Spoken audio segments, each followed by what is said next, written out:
Hər kəsə salam.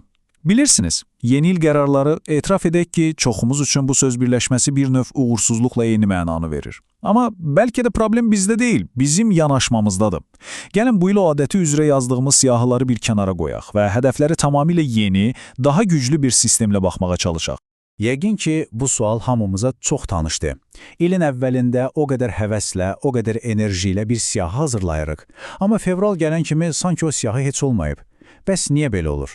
O ilkin alov, o motivasiya niyə bu qədər tez sönür? Gəlin bunun kökünə enək. Deməli, başlayırıq. İlk növbədə anlamalıyıq ki, sadəcə kağız üzərindəki arzularla həyatımızı kökündən dəyişən real məqsədlər arasında dağlar qədər fərq var. Və baxın, bizim açarımız da elə budur. Pozitiv enerji dövriyyəsi. Bu, adicə bir hədəflər siyahısı deyil, yox.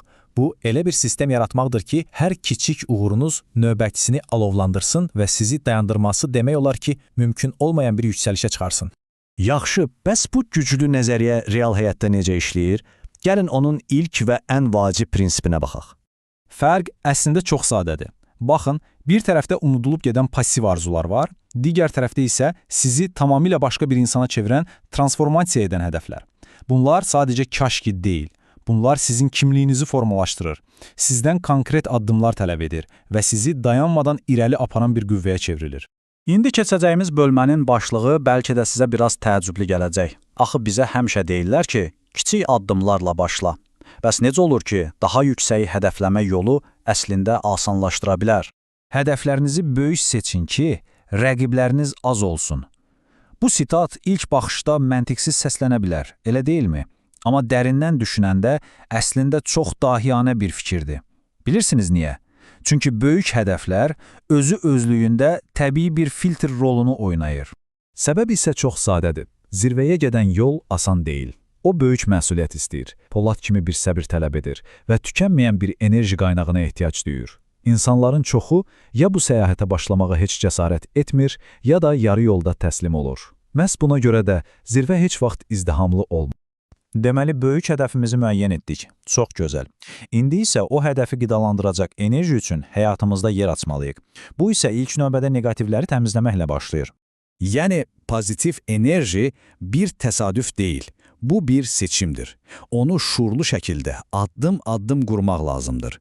Beynimizdəki o xaosu təmizləyib, bütün enerjimizi aydın bir məqsədə yönəltdiyimiz an, bax o zaman əsl inkişaf başlayır. Bəs yaxşı, bunu praktikada necə edək? Əslində çox sadə və konkret bir 3 addımlıq proses var. Birincisi, tam səmimi şəkildə həyatınızı bir analiz edin. İkincisi, enerjinizi oğurlayan vərdişləri, insanları, vəziyyətləri, yəni hər şeyi müəyyən edin. Və üçüncüsü, ən vacibi, cəsarətli olun və onları həyatınızdan kənarlaşdırın. Məsələnin bütün mahiyyəti də elə budur. Həyatınızdakı otxazları aradan qaldıranda siz sadəcə bir problemi həll etmirsiniz. Eyni zamanda pozitiv enerjinin sərbəst və daha güclü axması üçün yolu təmizləmiş olursunuz. İndi isə gəlin bütün bu danışdıqlarımızı birləşdirək və qarşıdan gələn il üçün özümüzə praktik bir yol xəritəsi çizək.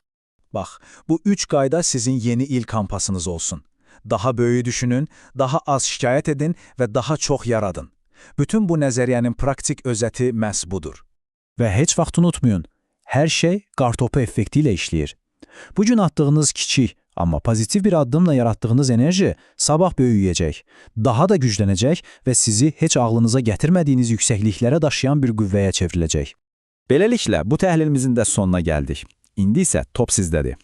Bu il sizi hərəkətə gətirəcək, o ilk enerjini yaradacaq və sizi böyük hədəflərinizə doğru aparacaq o bir şey nə olacaq? Məncə, bu sual üzərində düşünməyə həqiqətən dəyər.